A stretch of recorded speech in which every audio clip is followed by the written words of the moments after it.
కుటుంబంపై సాతాను దాడి, కుటుంబ పతనం కారణాలేంటి? కుటుంబ పతనానికి కారణాలేంటి? ఈరోజు టాపిక్ కుటుంబం పతనం అవటానికి కారణాలేంటి. మొన్నటి వరకు ఏం చెప్పాం మనం? కుటుంబాన్ని పటిష్టంగా కట్టుకోవటం ఎలాగా, కుటుంబం పతనం కావడానికి కారణాలు ఏంటనేసి కొన్ని మనందరూ తెలిసిన విషయాలు కొన్ని ఉంటాయి ఇక్కడ. కానీ ఒకసారి రిపీట్ చేసుకుందాం. ఈ రోజు నుంచి అవి జరగకుండా, ఆ పొరపాట్లు జరగకుండా జాగ్రత్త పడి మన కుటుంబాలని పటిష్టం కట్టుకోవడం కోసం సిద్ధపడదాం. దేవుని నామానికి స్తోత్రం. ఒకటి, ప్రార్థన లేకపోవటం. కుటుంబము పతనవటానికి కారణం ఏంటంటే ప్రార్థన లేకపోవటం. ప్రార్థన అంటే ఇక్కడ గమనించండి, అందరూ ప్రార్థన చేయాలి, కానీ మారకపోతే గనక మారిన వాళ్ళు మరీ ఎక్కువ ప్రార్థన చేయాలి. కుటుంబంలో మారిన వ్యక్తి ఒకరు ఉన్నారు, భార్య ఉంది, ఒకవేళ భర్త మారల, భార్య బాధ్యత చాలా ఉంది, ఆత్మ సంబంధన బాధ్యత. నేను ఒక విషయం చెప్తున్నాను, మీ భార్య చేసుకోండి. అసలు దేవుని సహాయం లేకుండా ఒక కుటుంబం పటిష్టంగా ఉండదు. మీరు అనుకోవచ్చాము, ఏమండి మేమే గలిబిలిగా ఉన్నామండి, మా పక్కన వాళ్ళు దేవుని నమ్మలేదండి, చాలా బాగుంటున్నారండి. బాగోరు. వాళ్ళు బాగున్నది ఇంతే. నా ఏసైన పక్కకు వస్తే కనుక ఎంత బాగుండాలో అర్థమవుద్ది వాళ్ళకి. అందు గురించి ఏసే పక్కకు వచ్చిన తర్వాత ఇంకెంత బాగుండాలో మాకు అర్థమైంది కాబట్టి ఆ బాగు కోసం ఇంకా ఇంకా ఇంకా ప్రయాసపడుతున్నాను నేను కూడా. మీరు అదే ప్రయాసపడాలి. ఒక ఉన్నతమైన స్థానంలో ఉండులాగిన దేవుడు మనల్ని ముంచుతానికి ఇష్టపడుతున్నాడు. అది కుటుంబం పరంగా కూడా ఆశిస్తున్నాడు ఆయన. కాబట్టి ప్రార్థించే బిడ్డలు కుటుంబం లేకపోతే కనుక పతనం అయిపోతాయి కుటుంబాలు. చూస్తా ఇల్లు బాగుంటుంది, రంగులు బాగుంటాయి, ఒక కారు ఉంటుంది, పొలాలు ఉంటాయి, ఉద్యోగాలు ఉంటాయి, ఇంకేంటంటే డబ్బు ఉంటుంది, పెళ్ళిళ్ళు అవుతాయి, అన్నీ అవుతాయండి. కానీ బాగోరు. ప్రార్థన లేదు, దేవుడు లేడు. అందుకే ఒకరు మారు మనసు పొంది ఇంట్లో ఉన్నా సరే మీ భాగ్యం ఏంటంటే, వీళ్ళందరి భారము నా మీద ఉంది, ఆత్మల భారం. భౌతికపరమైన బాధ్యతలు, భారాలు నువ్వు చెప్పకుండా, ట్రైనింగ్ అవ్వకుండా చేసేస్తావు. ఎవరైనా ట్రైనింగ్ ఇచ్చారా తల్లులారా మీకు? పిల్లల విషయంలో, ఆ తర్వాత భర్త విషయంలో ట్రైనింగ్ అని పొందుకున్నారా? ఆటోమేటిక్గా మీకు తెలుసు పొదుపు ఎలా చేసుకోవాలి, ఎలా ఖర్చు పెట్టాలో, ఏం కొంటే బాగుంటుందో, ఎలా కట్టుకోవాలి, ఎలా తుడుచుకోవాలి, ఏం చేయాలి, మొత్తం తెలుసు మీకు. కానీ ఆత్మ సంబంధమైన బాధ్యతలు మాత్రము నేర్చుకోవాలి. దాన్ని ఇచ్చేవాడు ట్రైనింగ్ దేవుడే. ఎందుకంటే నా ఆత్మల కాపరి కాబట్టి, కుటుంబాన్ని హెడ్ కాబట్టి, ఆయన కుటుంబ వ్యవస్థ బాగుంటేనే నా పని జరుగుద్ది అనేసి ఆశపడే దేవుడు నా దేవుడు. కుటుంబంలో ఒక్కరు మారకపోయినా సరే ఈ బిడ్డ నా పని చేయదనేసి ఆలోచన కూడా ఉంది ఆయనకి. అందు గురించే మార్చడానికి ఇష్టంగా ఉన్నాడు. కానీ మార్చే దిశగా మీరు పని చేయాలి. దానికి నెంబర్ 1 ఏంటమ్మా? ప్రార్థన. దేవుని కనపరుస్తుంది. ఈ ప్రార్థన చేయకుండా ఆటంకపరుస్తాడు సాతానుగాడు. నా జీవితంలో చాలా విషయాలు తెలుసు నాకు. నేను ఎంతో ఆశపడి ఉంటానండి, అరగంటకి వచ్చి ప్రార్థన చేయాలని. అప్పుడు అమాంతం ఫోన్ వస్తుంది ఆఫీస్ నుంచి. నిజమే, ఒక్కోసారి అనుకోకుండా కొంతమంది వచ్చేస్తూ ఉంటారు. అది సాతాను కుట్రది. ఎందుకంటే ప్రార్థన చేయడానికి అవకాశం తీసుకున్నప్పుడు అప్పుడు అమాంతంగా ఎవరో ఒకరు ఆటంకం వచ్చేస్తారు. ఇంట్లో వాళ్ళు అవ్వచ్చు, బయట వాళ్ళు అవ్వచ్చు, ఫోన్ ద్వారా అవ్వచ్చు, ఇంకో రకంగా అవ్వచ్చు. అందు గురించి మీరు ఏం చేయాలంటే గమనించండి, ఏది మిస్ అయినా సరే ప్రార్థన మిస్ అవ్వకూడదు. కనీసం 3 పూట్ల ఖాళీగా ఉంటే, పనికి వెళ్తే 2 పూట్ల. ఎందుకంటే ఉదయం ఇంట్లోనే ఉంటాం, రాత్రికి ఇంట్లో ఉంటాం. ఈ 2 పూట్ల ఖచ్చితంగా మీరు వ్యక్తిగతంగా ప్రార్థన చేయాలి. ఒకటి. రెండవది, ఇంకో ప్రార్థన ఏంటంటే కుటుంబంలో ఇంకొకరు మారేదనుకోండి, ఖచ్చితంగా మీ ఇద్దరు కలిసి ప్రార్థన చేయాలి. మీ ఇద్దరు కలిసి ప్రార్థన చేస్తే ఎక్కడ 2-3 ఆషమాషి కదండి, 2 చాలండి. నీ బిడ్డ నువ్వు మారి నీ భర్త మారకపోతే అబ్బా సూపర్ అండి, మీ ఇద్దరు ప్రార్థన చేస్తే మారిపోతాడు. ప్రార్థన చాలా విలువైంది. కలిసి మీ ఇద్దరు ప్రార్థన చేయాలి. ఇక్కడ ప్రార్థన చేసే విషయంలో విడిపోకూడదు. ఎందుకంటే భారం ఒక్కరి మీద పడాలి, ఇద్దరి మీద పడింది. మిగిలిన వాళ్ళు అత్త అవ్వచ్చు, మామ అవ్వచ్చు, భర్త అవ్వచ్చు, తండ్రి అవ్వచ్చు, వాళ్ళు ఇంకా మారలా. కాబట్టి కలిసి ప్రార్థన చేయటం నేర్చుకోండి. ఇకపోతే ఇంకో విషయం ఏంటంటే గమనించండి, ఒక చక్కని మాట జ్ఞాపం చేసుకోండి. తెస్సలోనికీయుల పత్రికలో 1వ తెస్సలోనికీయుల పత్రిక 5వ అధ్యాయం 17 వచ్చినామండి. 5:17. ఎవడను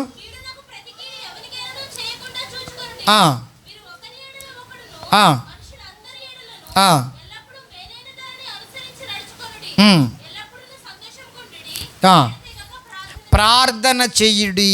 మీరు అన్నాడు. ఎందుకు మీరంటే ఎవరో? మీ పిల్ల, నువ్వు. లేకపోతే ఇంట్లో వాళ్ళు ఒకళ్ళిద్దరు ఉండవచ్చు బహుశా.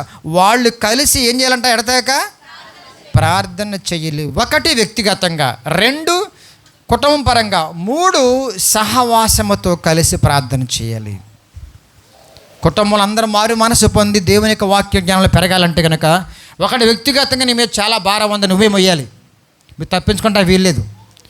భారం చేసుకోండి. ఈ కుటుంబారం భౌతికంగా ఆయన మొయ్యొచ్చాము బహుశా. స్త్రీలారా పురుషులారా, కుటుంబారం ఒకవేళ భౌతికంగా మీరు మొయ్యొచ్చాము.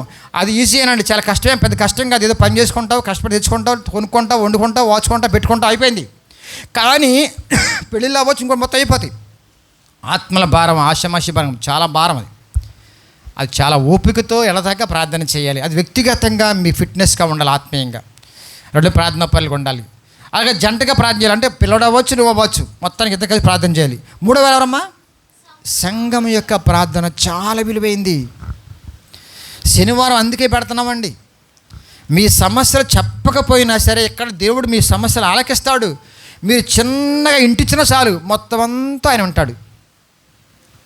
మీ అందరికీ ప్రార్థించే సంఘం ఉందండి. ఆ బలాన్ని మీరు పోగొట్టుకోబాకండి దయచేసి. ఎడమోహం పెడమోహంగా ఉంటే సంఘం ప్రార్థన మీకు పని చేయదు, ప్రార్థన చేయలేం కూడా మేము కూడా. 2వదిగా వాక్య ధ్యానము. ఎందుకు వాక్య ధ్యానం కావాలండి? ప్రార్థన చాలదా అంటే కనుక ప్రార్థన కూడా వాక్యానుసారంగా ఉంటేనే దేవుడు ఆలకిస్తాడు. ప్రార్థన కూడా దేవునికి ఇష్టంగా ఉండాలంటే వాక్య ధ్యానం కావాలి. ఇది బాగా మర్చిపోద్ది మీరు విషయం. ప్రార్థన దేవునికి ఇష్టపూర్వకంగా ఉండాలండి. దైవజ్ఞానంతో మీరు ప్రార్థన చేయాలి. దైవజ్ఞానం కావాలంటే దేవుని యొక్క వాక్య జ్ఞానం కావాలి నీకు. కాబట్టి వాక్యాన్ని పక్కన పెట్టేసి గంటల ప్రార్థన చేస్తానంటే పొడి ప్రార్థన వస్తుంది. ఖచ్చితంగా దైవ చిత్తానుసారమైన ప్రార్థన రాదు. వాక్యాన్ని ప్రక్కన పెట్ట దయచేసి. ప్రతి దినము కూడా వాక్యాన్ని వినాలి, ధ్యానించాలి, ప్రార్థన చేయాలి. దేవుని నామమున స్తోత్రం. ఎప్పుడైతే మీరు వాక్యాన్ని ధ్యానిస్తూ వెళుతూ ఉంటారు గమనించండి, ఆ వాక్యాన్ని బట్టి దేవుడు మాట్లాడిన మాటలు మీ బిడ్డలకి, మీ భర్తకి చెప్పకుండా ఉండలేరు. నా ఎక్స్పీరియన్స్ ఉందండి నాకు. అది నేను చెప్పాగా మీకు. కొప్ప గ్రామంలో చిన్న ఇంట్లో ఉండేవాళ్ళం మేము. నేను అక్కడ చిన్న గుడిసి ఉండేది, మా ఇంటి ముందు పెద్ద 15 సెంట్ల స్థలం నాదేది. అక్కడ చిన్న గుడిసి ఉండే, మా పెదనాన్నలు ఖాళీ చేసి వెళ్ళిపోయారు వాళ్ళు. అక్కడ తడికే వేసుకొని లోపలికి వెళ్ళిపోయి గంటలు వాక్యాన్ని ధ్యానించేవాడిని. ధ్యానించిన తర్వాత దేవుడు అద్భుతం నాతో మాట్లాడేవాడండి. అవన్నీ ఏం చేయాలబ్బా, పల్లెటూరు కదా, నిన్న పాస్టర్ని కాదు, ఒక ఎవాంజలిస్ట్ని కూడా కాదు, ఒక విశ్వాసిని, సామాన్య విశ్వాసిని. కానీ దేవుడు అద్భుతంగా నాతో మాట్లాడుతున్నాడు. ఏం చేయాలంటే కనుక చెప్పాగా, మా ఇల్లు సెంటర్ పాయింట్. అందరూ వచ్చేవాళ్ళు అమ్మలక్కలు. వాళ్ళకి వెళ్ళిపోయి చెప్పేవాడిని కూర్చోబెట్టేసి. మా అమ్మగారు అంటే ప్రేమ అందరికి కూడా, ఆమె కూడా చాలా ప్రేమగా ఉంటుంది. అక్కడ అందరికి చెప్పేవాడండి. నిజం మీరు చెప్పండి, మీరు నమ్ముతారో నమ్మరో, ఒక విషయం చెప్తాను, మీరు గమనించండి బాగా. మీరు మనేసి పెద్దామ చాలా అభిమానం ఏమంటే కనుక.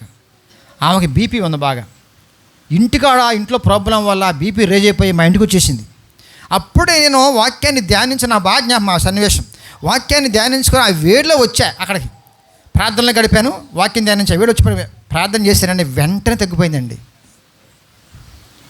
అప్పుడు ఒక స్టూడెంట్ని నేను ప్రార్థన చేసుకోండి, ఒక స్టూడెంట్ని ఎంఏ అయిపోయి మొత్తం అంతా కూడా ఖాళీగా ఉన్న ఒక 1.5 year. ఆ టైంలో దేవుడు అద్భుతం చేశాడు. ఆమె ఎంత సంతోషపడిపోయిందో, నానా నువ్వు ప్రార్థన వెంటనేనండి నరలా చిట్లు పోయినంత పరిచేసింది. తర్వాత నేను ఏలూరు వచ్చేసాను. ఏలూరులో ఉద్యోగం చేసుకుంటా ఉన్న క్రమంలో, ప్రైవేట్ ఉద్యోగం చేసుకున్న క్రమంలో ఆమెకు మళ్ళీ అక్కడ కొప్పలో బీపీ పెరిగిపోయి చనిపోయింది. అలా చిట్లు పోయింది ఇంట్లో ప్రాబ్లమ్స్ వల్ల. ఎందుకు ఈ మాట చెప్తున్నానంటే, దేవుడు నీ ద్వారా కార్యాలు చేయించేవాడు. వాక్య జ్ఞానము, వాక్య ధ్యానము, ప్రార్థనా శక్తి ఉంటే. పాస్టర్ గారే రావసల్లా, దేవుని కనపరచండి ఒకసారి. అందరికి ఇచ్చాడండి హక్కు, అందరికీ ఆ భాగ్యం ఇచ్చాడండి. ఎస్, మీ ఇళ్ళ మధ్యన అందరికీ మీరేనండి వెలుగు.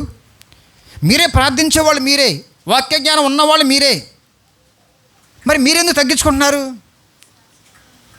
ఆ భాగ్యానికి ఇచ్చాడు దేవుడు. కాబట్టి ప్రార్థన, వాక్యము రెండింటిని 2 కళ్ళులాగా ఎప్పుడైతే భావించుకుని దాంట్లో బ్రతుకుతావో నీ బ్రతుకు సూపర్గా ఉంటుంది, నీ కుటుంబం చాలా బాగుంటుంది. దేవుని నామానికి స్తోత్రం. 3వది సాతాను దాడి ఎలా ఉంటుంది అంటే కనుక ఈగోస్, అహంభావాలు. దయచేసి కుటుంబంలో భార్యాభర్తలకి ఇది తగ్గకపోతే కనుక ఎప్పటికీ బాగుపడదు కుటుంబం. ఏమంటుందమ్మా, నా పుట్టింటోళ్ళు చూసావా మొదలు పడదు కథ. ఆయన అంటాడు మేము తగ్గుతున్నావా, నేను అంటాడు. ఎప్పుడు కలవరు మీరు ఒకరు తగ్గించుకుంటే తప్ప ఆ 2 కుటుంబాలు సంతోషపడాలి. మీ ఇద్దరు బట్టి ఆ 2 కుటుంబాలు సంతోషంగా మీ దగ్గర దీవెనలు పొందుకోవాలి. ఎవరు తక్కువ కదా, అందరికీ తక్కువే ఎక్కువే. దేవుడు అందరిని ఎక్కువగానే ప్రేమించేవాడు. ఆయన ఎవరు తక్కువ చేయకూడదండి. డబ్బుని బట్టి, అందాలను బట్టి, కండలను బట్టి, ఆస్తులను బట్టి దయచేసి చిన్న చూపు చూడబాకండి. అది ఉంటే ఒక రకంగా అది లోకంలో ఉండే జరిగే తీరది. కానీ దేవుడు అందరి బిడ్డలు అందరిని ప్రేమించేవాడు. ఆయన నిజంగా ఎక్కువ ప్రేమించాలంటే పేదవాళ్ళు ఇంకా ఎక్కువ ప్రేమించాలి. ఎందుకని వాళ్ళకి ఎవరు పలకరించరు వాళ్ళని. ఆత్మ సంబంధంలో మనం ఎక్కువ పలకరించాలి వాళ్ళని. కాబట్టి ఈ రోజు నాడు భార్యాభర్తల మధ్యన ఇగోస్ ఎక్కువ ఉన్నాయి. బాగా ఏమున్నాయంటే కనుక నేను తక్కువ తిన్నా అట్లాంటి భావాలు ఉండటం వల్ల బిడ్డలు దెబ్బతినేస్తున్నారు. అది చంపేసుకోవాలి. అందుకే ఐ అంటే ఇగో, అది వంచితే 0 అవుద్ది, 0 పడిపోవాలి. అది ఏమలి వంచాలి, అది వంచితే 0 పడిపోవాలి. అంటే ఇగో లేకుండా ఉండాలి.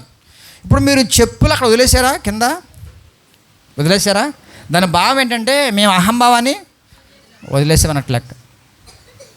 అహం మొత్తం వదిలేసాం. ప్రభువా నువ్వే దిక్కయ్యా. ఒకసారి చెప్పులు కూడా చేతి సర్దాలి. మేము సర్దిస్తాం పిల్లలతో.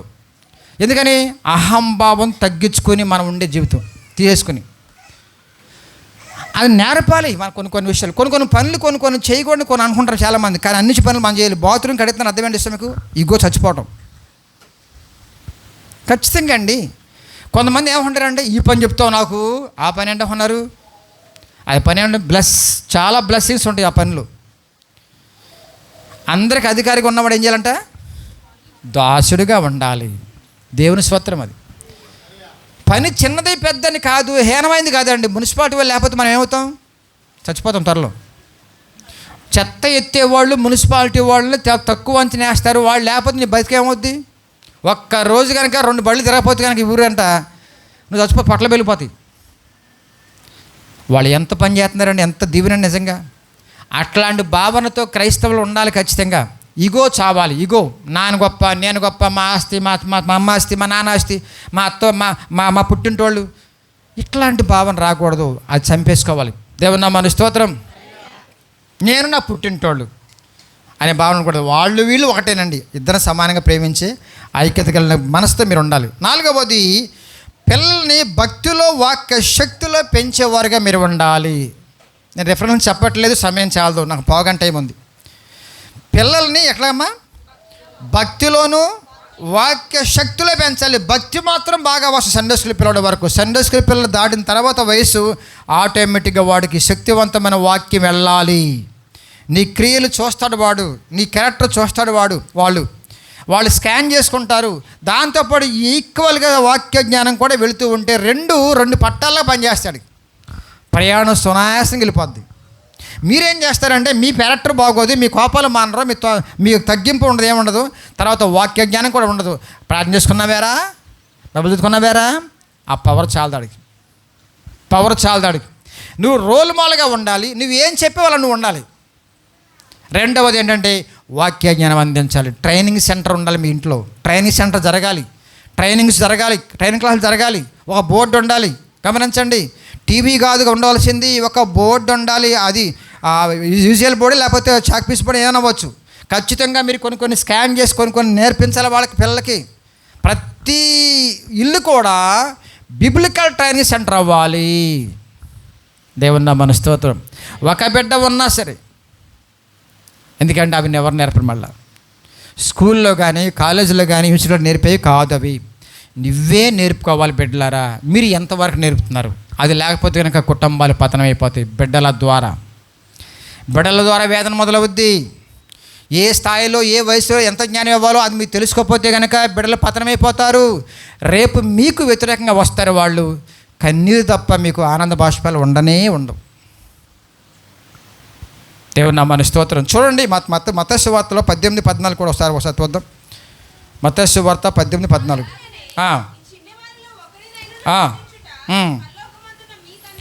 చిన్న బిడ్డలు నిజంగా వాళ్ళని ప్రేమించమని అర్థమని పప్పలు పెడతామా, బట్టలు కొంటామా, పుస్తకాలు కొంటామా, అది ఆటోమేటిక్గా వచ్చేస్తాయి. కానీ దైవజ్ఞానంతో పెంచే క్రమం మీకు ఉండాలి. దేవుడు వాళ్ళని ప్రేమిస్తున్నాడు. చిన్నపిల్లంటే ఇష్టం ఆయనకి.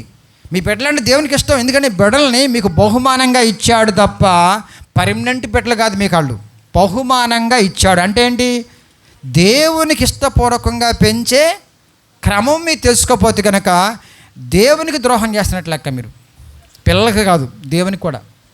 ఇచ్చింది ఆయన, భద్రం చేసుకో, జాగ్రత్త పెంచిన హప్పు చెప్పాడు అని చెప్పాడు దేవుడు. ఆ సూత్రం పక్కన పడేసి నా బిడ్డలాగా పెంచితే, నా రాజ్యాంగం ప్రకారం, నా చట్ట ప్రకారం పెంచితే, స్వార్థాలతో, అసూయలతో, క్రోధాలతో, కక్షలతో, భేదాలతో సమాజం పాడైపోయింది. సమాజం మొత్తం పాడైపోయింది. ఇదే పెంపకంలో ఉన్నాయి కాబట్టి కుటుంబాలు సమాజం పాడై. మరి నీ క్రైస్తవ కుటుంబంగా అలా ఉండకూడదుగా. నెక్స్ట్ 5వది, డిసిప్లైన్ లేకపోవటం పతనానికి కారణం ఏంటమ్మా? డిసిప్లైన్. నాకు బాగా నచ్చింది, ఇది నచ్చేది కూడా. అలా ఉండటానికి ఇష్టపడతా.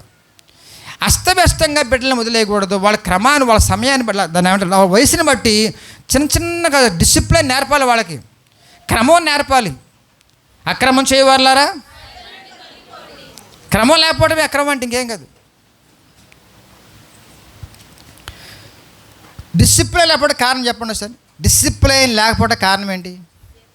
ముఖ్యంగా పిల్లలు చెప్పండి. పిల్లలకి డిసిప్లైన్ లేకపోతే కారణం ఏంటి? అతిగారాభం. అతిగారాభము చాలా డేంజర్. వాళ్ళ క్రమం నేర్పాలండి. వయసుని బట్టి వాళ్ళు ఎలా మాట్లాడాలో, ఎలాగ ఉండాలో, గెస్టులు వస్తే ఎలా ఉండాలో అన్నీ ఎవరు నేర్పుకుంటారు? ఇవన్నీ కూడా. ఓసారి మేము ఒక ఇంటికి వెళ్తామండి, కనీసం వాళ్ళ పిల్లలకి ఏం మర్యాద కూడా తెలియదు. పాపం చాలామంది ఇంత ఉంటారు పిల్లలు. అసలు ఎందుకని అంటే కనుక తల్లిదండ్రులు ఫెయిల్ అయిపోయారు. ఎంత ముచ్చటేస్తుందో కొన్ని కుటుంబాల దగ్గరికి వెళ్తే పిల్లలు చక్కగా ఆనందంగా పలకరించడం, వందనాలు చెప్పడం, మంచి ఇవ్వటం, మాకు కూర్చోబెడతాం, అమ్మ లేకపోయినా పై పిల్లలు అన్నీ జరిగిపోవాలి, అన్ని పనులు కూడా. మరి ఎందుకు ఆ క్రమం పోయింది అంటే మీరు నేర్పలా, క్రమం నేర్పలా. అసలు శిష్యరకం అంటే డిసైపుల్స్ కదండి. ఎక్కడి నుంచి వచ్చింది డిసిప్లిన్ అనే మాట? అక్కడి నుంచి వచ్చింది. డిసైపుల్స్ అనే మాటల నుంచి వచ్చింది డిసిప్లిన్. అంటే శిష్యరకంగా, దేవునికి ఇష్టపూర్వకంగా, చక్కనిగా గురువుగా చెప్పినట్టుగా వినాలంటే ఆ క్రమం రావాలి, ఆ క్రమం ఉండాలి. అది నేర్చుకోకపోతే ప్రమాదం. అస్తవ్యస్తంగా ఉంటాయి. బిడ్డలు చూడండి ఎలా ఉంటారు. ఒకసారి మాట్లాడుతూ రాదు, వాళ్ళు మంచి మర్యాద ఉండదు, ఒకసారి పెద్దవాళ్ళతో గౌరవం ఉండదు. ఏమండి మామని ఎలా పిలవాలో గౌరవించాలి, అది కూడా నేర్పరు వీళ్ళు. నేను మళ్ళీ జ్ఞాపం చేస్తాను, ఈ సందర్భం వచ్చింది కాబట్టి నేను చెప్తున్నాను. తల్లిదండ్రులు మీరు గమనించిన బాగా, వృద్ధులు ఉన్న చోట మీ పిల్లల్ని ఎక్కువగా వృద్ధులకి దగ్గర చేయాలి. ఎందుకంటే వాళ్ళు లేకుండా వీళ్ళు లేరు అనే భావన కల్పించాలి వాళ్ళకి. ఒక క్రమం నేర్పాలి వాళ్ళకి. ఉదయం లేచిన తర్వాత మీకంటే ముందుగా మా అమ్మ తాతను పలకరించాలి. వాళ్ళు క్వశ్చన్ వేయకూడదు పెద్దవాళ్ళకి. వాళ్ళని ప్రేమించాలి, దగ్గర అవ్వాలి, మనుషులు ఇవ్వాలి, అన్నం పెట్టాలి. వయసుని బట్టి వాళ్ళకి పరిచర్య చేస్తూ ఉండాలి. వాళ్ళు పరిచర్య వాళ్ళకి నేర్పండి. మీతో పాటు వాళ్ళు కూడా చెయ్యాలి. వాళ్ళకి క్రమం నేర్పండి బిడ్డలారా. వదిలిపెట్టబాకండి. ఆ క్రమం గురించి పెద్ద క్లాసులు ఉన్నాయి, 5-6 క్లాసులు ఉన్నాయి. మరి నేను చేయను, మీరు రాట్లా. చెబుదామంటే చెప్పట్లేదు, మీరు చెప్పనివ్వట్లా నాకు. డిసిప్లైన్ మీద 5-6 క్లాసులు ఉన్నాయి మీకు. ఏ వయసులో ఏ డిసిప్లైన్ క్రమాలు ఉంటాయి, కుటుంబం పరంగా, సమాజ పరంగా, ప్రభుత్వ పరంగా, ఏమంటే సంఘ పరంగా కూడా చాలా ఉన్నాయి నియమాలు. అవన్నీ చెప్పడానికి ఆశ ఉంది నాకు. సమయం పెట్టుకోండి, రండి, స్పెషల్ క్లాసులు పెట్టుకోవాలి. అవి ప్రత్యేకించి చాలా చెప్పగలను, దగ్గర మ్యాటర్ చాలా ఉంది. కాబట్టి అస్తవ్యస్తంగా బిడ్డల్ని పెంచవద్దు. తెస్సలోనిక పత్రికలోనే 5వ అధ్యాయం 14 సారి ఓడ పత్రిక ఏమనగా క్రమం లేకపోవటం అక్రమమా? ధైర్యపరచుడి, చెప్పాలి వాళ్ళకి, ట్రైనింగ్ ఇవ్వాలి. బలహీనులకు ఊతనీయుడి. బలహీనంగా పెరగకూడదు పిల్లలు, ఫిట్గా ఉండాలి. చాలామంది పిల్లలు ఇక్కడ కొంతమంది సిగ్గుపడుతున్నారు చూడండి. కొంతమంది ఇదే టీనేజ్ పిల్లలు కూడా సిగ్గుపడుతున్నారు. ఎందుకని సిగ్గుపడుతున్నారు వాళ్ళు అర్థం కావట్లేదు నాకు. ఇంట్లో పరిస్థితి బాగా పెంపకం అలా ఉంది. చిన్న పిల్లలు, ఆడపిల్లలు రోషం గల వాళ్ళగా మాట్లాడుతూ ఉంటే వాళ్ళు ఇంకా సిగ్గుపడుతున్నారు. ఎందుకు సిగ్గుపడుతున్నారంటే కనుక అలా ఉంది పెంపకం అక్కడ ఇంట్లో. ధైర్యం ఏది? ధైర్యం పెంచింది వారు. చిన్నప్పుడు నేను మీకు చెప్తున్నా బాగా చేస్తాను. ఒక క్యాటకిస్ట్ అండి ఆయన మా ఊరిలో. ఆయన నన్ను, వాళ్ళ పిల్లలు లేరు అప్పటికి, పిల్లల పట్ల ఆ అక్క పెట్టి పెద్ద వెళ్ళిపోయిందామా, వేరే ప్రాంతం చదువుకుంటుందామా, ఇంకా పిల్లల బొట్ల. నేను బిడ్డలాగా ఉండేవాడిని వాళ్ళు చిన్న వయసులో. అప్పుడు 4, 5, 6 చదువుతున్నా, ఊహొస్తున్నప్పుడు. ఆయన ఏం చేసేవాడంటే భయం లేకుండా ఉండటం కోసము పావుని సగం చంపేవాడు, తలకాని సగం చంపేవాడు. విషపురుగులు కాదులేండి, మామూలు బురదపోయిలాంటి. చంపేసి తలాడుతుంది, తోహాడేస్తుంది కదా, నా మెల్ల వేసేవాడు. గ్యారమనేవాడిని. అప్పుడు ఆయన వేసుకుని మెల్ల వేసుకునేవాడు ఆయన. అరే ఏం చేయదురా అది, పాము మనం భయపడతావేంటి అంటే ధైర్యం నేర్పడం కోసం. అలాగే పాములు పట్టమని కాదు నా ఉద్దేశం, కనిపించుకోమని కాదు, ధైర్యం నేర్పాలి పిల్లలకి. అన్నిటికీ భయమే, పిల్లి ఎదురొచ్చినా కుక్క ఎదురొచ్చినా మీరే భయపడతారు, వాళ్ళకి ఎందుకు భయపడరు? అంటే ఏం జరుగుతుంది ఇక్కడ? ఒక క్రమం లేని పరిస్థితులు పెంచడం వల్ల బిడ్డలు ఎంత పతనమైపోతున్నారండి. ఆడు ఎంత ఉంటాడండి, మహాభయం. ఇప్పటికండి కొంతమంది అండి రాత్రులు బయటకు రారండి, భయం దెయ్యాలు ఉంటాయంట. ఇది పెద్ద పెద్ద ఒంటరిగా పడుకోరండి, నిజంగా ఒంటరిగా పడుకోవడం, నిజంగా ఒంటరిగా ఇంట్లో ఉంటేనండి దేవుడు నేను ఎంత ఎంజాయ్ చేయొచ్చు మనం. అది ఇంకా క్రైస్తవులకు అర్థం కావట్లా. అసలు ఇదేం దరిద్రం అండి. ఇది క్రైస్తవులు అయి ఉండి మీరు భయపడితే మా నాన్న మహాధైర్యం అండి, నాకు ధైర్యం వచ్చింది. అది నాకు కూడా ధైర్యం అండి. అర్ధరాత్రి నేను మా ఫ్రెండ్స్తో బెట్టగట్టేవాడిని, అర్ధరాత్రి శ్మశానంలో పడుకుంటా బెట్టండి. ఆ వయసు అలాంటిది, హై స్కూల్ రైజ్. నేను భయపడేవాడిని కాదు, అర్ధరాత్రి చేల్లోకి వెళ్ళిపోయేవాడు. ఎందుకంటే కనుక తాటు గింజల కోసం. ఎవరి ముందు ఎత్తుకుంటే వాళ్ళు మంచోళ్ళు. అది మార్కులు మాకు మళ్ళీ పెద్ద బ్యాచ్ ఉండేది, 5th class 4th class 5th class 6th క్లాసులు, హై స్కూల్ స్టైల్లో కూడా అంతే. అందుకని మారుమాంస పొందినప్పుడు 2 గంటలకు లేచిపోయి అమ్మ నాన్న చెప్పకుండా ఒక చెట్టు కిందకి వెళ్ళిపోయి ఏడ్చుకుంటూ వెళ్ళిపోయి అక్కడ మారుమాంస పొందే. తనివితరి ఆటం కోసం 3:30 వరకు ఎడుతూనే ఉన్నా అక్కడ. ఏంటంటే కనుక ధైర్యం. అది ఎలా వచ్చినా అది మొత్తం మా నాన్న ధైర్యం ఎక్కువ. ఎందుకంటే వాళ్ళు తెల్లవారుజామున వెళ్ళిపోయేవాళ్ళు అండి, అడవుల్లోకి వెళ్ళిపోయేవాళ్ళు, పనులకు వెళ్ళిపోయేవాళ్ళు, పాములని అయ్యని ఏముండే కదా, అంత ధైర్యం వెళ్ళిపోయాడు మా నాన్న. అట్లాంటి ఒక క్రమం బిడ్డలు నేర్పాలి. 6వది, భార్య భర్తల వారి బాధ్యతలు పూర్తిగా మర్చిపోయారు. మర్చిపోయావా, అన్నం వండలా, కూర వండలా, బట్టలు ఉతకలా, అవి చేయాలా, అదే బాధ్యత అంటే, అదేనండి బాధ్యత అంటే. మీ ఇద్దరు సమాధానంగా ఐక్యంగా ఉండటం చాలా అద్భుతమైన బాధ్యత. అది దాన్ని బట్టి బిడ్డలు బాగుంటారు. మీరు మాట డిస్కషన్ వచ్చిందనుకోండి, బెడ్రూమ్లో డిస్కషన్ చేసుకోండి, పిల్లల ముందు కాదు. వాదన చేయకూడదు. వాళ్ళు నిజంగా మెచ్యూరిటీ అయిన తర్వాత, యవనకాలం వచ్చిన తర్వాత నిజంగా వాక్యజ్ఞానం ఉందనుకోండి, వాళ్ళ ముందు కూడా మాట్లాడవచ్చు మీరు. ఎందుకని వాళ్ళు మీకు చెబుతారు, సలహా ఇస్తారు. అప్పుడు వరకు మీరు బ్యాక్గ్రౌండ్లో ఉండాలి, తెర వెనకమాల ఉండాలి. మీ యొక్క అల్లరల్లో, మీ గలిబిళ్ళు, మీ అహంకారాలు, లేకపోతే మీ కోపతాపాలను కూడా అక్కడ వాళ్ళ ముందు ప్రదర్శిస్తే బిడ్డలు పాడైపోతారు. ఏ సమస్య వచ్చినా జటిలం అవుతుంది అనుకోండి, ఒకవేళ పొరపాటున మీరు కాముగా ఉండండి. సరే ఇప్పుడు మాట్లాడుతున్న పిల్లలు వస్తారనేసి కాముగా ఉండి తర్వాత మాట్లాడుకోండి. నిజంగా యవన కాలంలో ఉండి ఆత్మీయ జ్ఞానం అనుకోండి, వాళ్ళ ముందే పెట్టండి, సమస్య ఏం పర్లా. ఎందుకంటే పరిశుద్ధాత్మ దేవుని వాళ్ళు కలిగి ఉన్నారు కాబట్టి. అప్పటి వరకు జాగ్రత్తగా చిన్నపిల్లలు, పసిపిల్లలు వాళ్ళు దెబ్బతినేస్తారు. కాబట్టి బాధ్యత అంటే అర్థం ఏంటంటే ముందు మీద సమాధానంగా ఉండి, ఐక్యంగా ఉండి, ఆత్మ సంబంధమైన బాధ్యతలు పంచుకోవాలి. భౌతికంగా కూడా కొన్ని పంచుకోవాలి. ఆయన అంటాడు అన్నమాట, కన్నావుగా పెంచవా, నేను పనికి వెళ్ళా అంటాడు. పనికి వెళ్ళటం ఒకటి నీ బాధ్యత. బిడ్డల్ని పెంచొద్దా? మానసికంగా, ఆధ్యాత్మికంగా, భౌతికంగా ఎలా పెంచుతున్నావులే, చేయొద్దా మీరు? ఏమంటది, నేనే కన్నానా, నువ్వు అనలేదు అంటది. ఏమంటది అంటే ఒకరి మీద ఒకరు పెట్టుకుని బాధ్యత రహితంగా పిల్లల్ని వదిలేస్తున్నారు చాలామంది. దీంట్లో ఇంకో విషయం చెప్పాలని ఆశపడుతున్నా. చాలామంది పిల్లల దూరం అయిపోయి కువైట్ వెళ్ళిపోతున్నారు. కువైట్ డబ్బు సంపాదన కోసం భర్తను విడిచిపెట్టేసి. ఎవరు చెప్పాడండి నీకు? ఫ్యామిలీ ఇచ్చింది ఎందుకు, నీ పెళ్ళేం చేసుకున్నావు? డబ్బు సంపాదన కోసము దూరం వెళ్ళిపోతావు, బిడ్డలను పెంచకుండా ఆత్మీయంగా. అంటే డబ్బు సంపాదన నరకంలో పడతావు అందరూ కొట్టకట్టు వేసుకుని.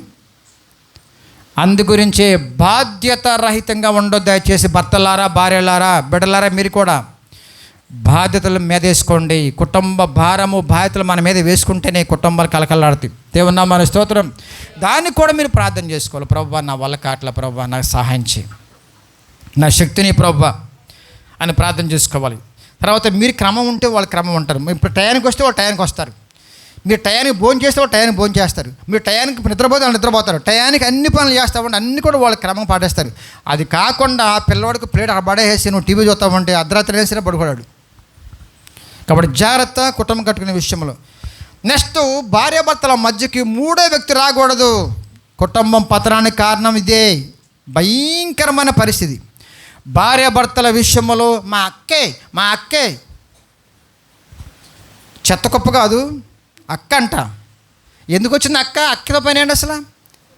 ఆమె తాజ్యం పోద్ది. అటు నుంచి మా అన్నయ్య అంటాడు ఆ అబ్బాయి, ఆ తాజ్యం పోతారు, మొత్తం రగిలిపోద్ది అంతే. అంత అవసరం అండి. యేసయ్య మీ మధ్యన ఉంటే ఇంకోటి అవసరంలా. దేవుని నామమున స్తోత్రం. ఏదైనా తోటలో ఎవడొచ్చాడు?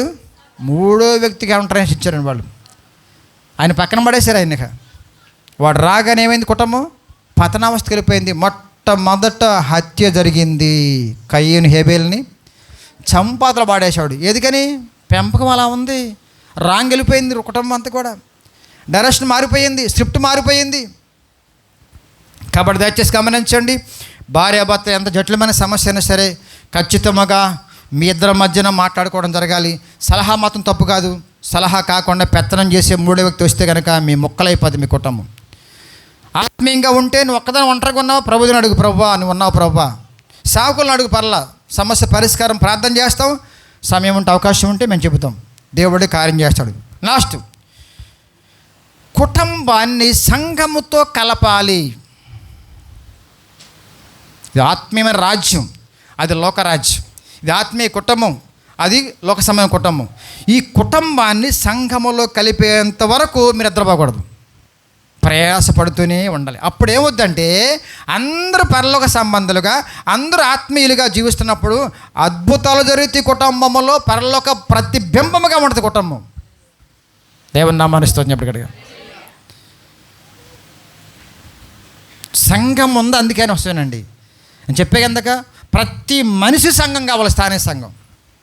ఇంకా మరో దిక్కు లేదు, నాకు లేదు. ఇంక సంఘములో ఏం జరుగుతుందంటే సమాధానము, ప్రేమ, ఆత్మీయ జ్ఞానము, చిన్న పెద్ద అందరు కూడా ఆత్మీయంగా దేవుడు పెంచుతాడు. ఆత్మీయ కుటుంబం అది. అలా కనెక్ట్ చేయడం కోసం మీరు ప్రసవేదన పడాలి. గుడికొత్తావా అనబాకండి. ఖచ్చితంగా వాళ్ళ మారు మనసు కోసం ప్రయాసపడండి. మీ సాక్ష్యం అందించండి, వాక్యాన్ని పంపించండి, చెప్పించండి. సేవకునితో ప్రయాసపడి ప్రార్థన చేద్దాం. వాళ్ళు మారి సంఘంతో కలిసి ఉంటే కనుక మీ కుటుంబం పరలోక రాజ్యంలో ఉంటుంది. అది లేకపోతే ఎంత వేదనో, జీవితకాలం అంతా వేదనే. ఒక పొరపాటు జరిగిపోయింది, మారు మనసు లేని వాళ్ళని చేసుకున్నాం. మనం కూడా మారు మనసు పొంది ఉండం బహుశా. అలా వెళ్ళిపోయింది. ఇప్పటికైనా మించిపోయింది లేదు. దేవుడు ఖచ్చితంగా కార్యాలు చేస్తున్నాడు. చాలామంది మారుతున్నారు. మీ బిడ్డలు మార్చుకోవడం కోసం కొంత ప్రసవేదన పడండి. ఇవన్నీ కూడా మీ కుటుంబ జీవితంలో ఉంటేనండి అద్భుతంగా ఉంటుంది. ఇవన్నీ కూడా ఇవన్నీ అంటే ప్రార్థన లేకుండా ఉన్నా పతనం అయిపోద్ది, వాక్యం లేకుండా పతనం అయిపోద్ది. గమనించి, ఈగోలు చచ్చిపోవాలి, లేకపోతే పతనం అయిపోతాయి. నెక్స్ట్ పిల్లల భక్తిలోను వాక్య శక్తిలో పెంచాలి. నెక్స్ట్ డిసిప్లైన్, క్రమం లేకపోతే పతనం అయిపోతాయి. 4ది 6ది భార్యాభర్తలు వారి బాధ్యతలు నెరవేర్చుకోవే బాధ్యతలు ఉండాలి ఖచ్చితంగా. ఎంత బిజీగా ఉన్నా భర్తలారా మీ పిల్లలకి స్నానం చేయించండి. అప్పుడప్పుడు టచ్ చేయాలి పిల్లల్ని, చిన్న పిల్లల్ని. వింటున్నారు బాగా? మీ పిల్లల దగ్గర కూర్చోండి, మాట్లాడండి, వాళ్ళని టచ్ చేయండి. చక్కగా మంచిగా వాళ్ళని మంచి చిన్న పిల్లలు అయితే వాళ్ళు స్నానం చేయించండి. తల్లే కాదండి, మీరు కూడా టచ్ చేయాలి. ఎవరికి అప్పచెప్పకండి బిడ్డల్ని, ఎవరికి ఇవ్వబాకండి బిడ్డల్ని. బంగారం మీ బిడ్డలు. మా అమ్మ పెంచుద్దులే, మా అక్క పెంచుద్దులే. అసలు దరిద్రం, ఆ మాట దరిద్రంగా ఉంటుంది నాకు. ఇంకెప్పుడు పొందుకుంటావు ఆ పిల్ల ప్రేమ, ఆ పిల్లోడి ప్రేమ? వాళ్ళకి అప్పచెప్పి వీళ్ళకి అప్పచెప్పి లోకంలో చెత్తంతా కూడా కావాలా? డబ్బు ఎంత కావాలా? అరే నీ దగ్గర బిడ్డ ఉంటే అంత సంతోషం అండి. ఉద్యోగరీత్యా బాధ్యతంగా అది వెళ్ళటం వేరండి. కనీసం వాళ్ళు పెళ్ళయ్యే వరకన్నా కనీసం వచ్చి వెళ్తూ ఉండాలి, మీతో ఉండాలండి. పర్మనెంట్గా ఇష్టపడేసారు అంతే అక్కడ. అసలు ఎట్లాగండి? దేవుడు అప్పగించిన బాధ్యతలు ఏమైపోయినాయి? వాక్యమేది, వాక్య జ్ఞానమేది, కుటుంబ ప్రార్థనేది, మీ దగ్గర ప్రేమేది, వాళ్ళ ప్రేమ మీకేది? అసలు నేను మాదిరిగా ఉండకుండా మీరు చెప్పను. నా పిల్లలు పంపించానా? చేతగా కాదండి. హాస్టల్లో పడేసి ఉంటే కనుక చదువు బాగానే ఉండేది, ఇంకా బాగుండేది బహుశా. నేను కాదంటలా. కానీ ఇంత ఆత్మీయ రేంజ్ మాత్రం వాళ్ళకు ఉండదు, ఇంత ఆత్మీయ బలం వాళ్ళకు ఉండదు, దొరకదండి. ఎవరు పట్టిందమ్మా నీ పిల్లల గురించి శ్రద్ధ తీసుకోవడానికి? నాకు అర్థం కాదు. మా అక్కేనండి, మా తమ్ముడేనండి. అబ్బా బూర్లు బాగా వండుతారు బుగ్గలు వచ్చేంత వరకు, బూరుగొప్పల్లాగా బట్టలు బాగా కొంటారు. అబ్బో సూపరు. ఇదే ప్రేమ అంటే? ఇదే ప్రేమ? అదే ప్రేమ? వాక్య జ్ఞానం వాళ్ళకుంది. అసలు ఆ రేంజ్లో వాళ్ళు పెంచగలరా? ఆ రేంజ్లో దండించగలరా? ఖండించగలరా? బుద్ధి చెప్పగలరా? వయసు మీద పడుతున్న కొద్దీ రేపు బైబిల్ పట్టుకుని సువార్త చెప్పుకుంటూ వెళ్ళిపోతే పరలోక రాజ్యంలో పడేంత ఎనర్జీ వాళ్ళు ఇవ్వగలరా? ఎవరికి అప్పచెప్పావు? ఎవరికి అప్పచెప్తున్నా పిల్లల్ని? నాకు తెలిసి భార్యాభర్తలు వెళ్ళిపోతారమ్మ, రాత్రి 10 గంటలు వస్తారు. ఏంటంటే కనుక మా అత్త ఉందండి. పాడైపోయారు వాళ్ళు పూర్తిగా. పిల్లలు పాడైపోయారండి. బూతులు, అబద్ధాలు, అల్లర పనులు, చిల్లర పనులు. సంపాదన కొరకు. సంపాదన తప్పు కాదు. బిడ్డలు నిర్లక్ష్యం చేసి సంపాదన కోసం పరిగెడితే రేపు బిడ్డలను మనల్ని బాగు చేసుకోవడం ఎంత ఈజీ, అది కష్టం కదా. కాబట్టి ముగించేస్తున్న బిడ్డలు గమనించండి, సంఘమే. ఒక వారం నా బిడ్డ సంఘంలో లేకపోతే, ఇంత వాక్యం పోతే ఏమైపోతాడు, ఒక వారం ప్రార్థనలు గడకపోతే నా బిడ్డ ఏమైపోతాడు అనే భయభక్తులతో ఉందాం, కుటుంబాన్ని కట్టుకుందాం. అట్టి కృప దేవుడు మీకు అనుగ్రహించును గాక.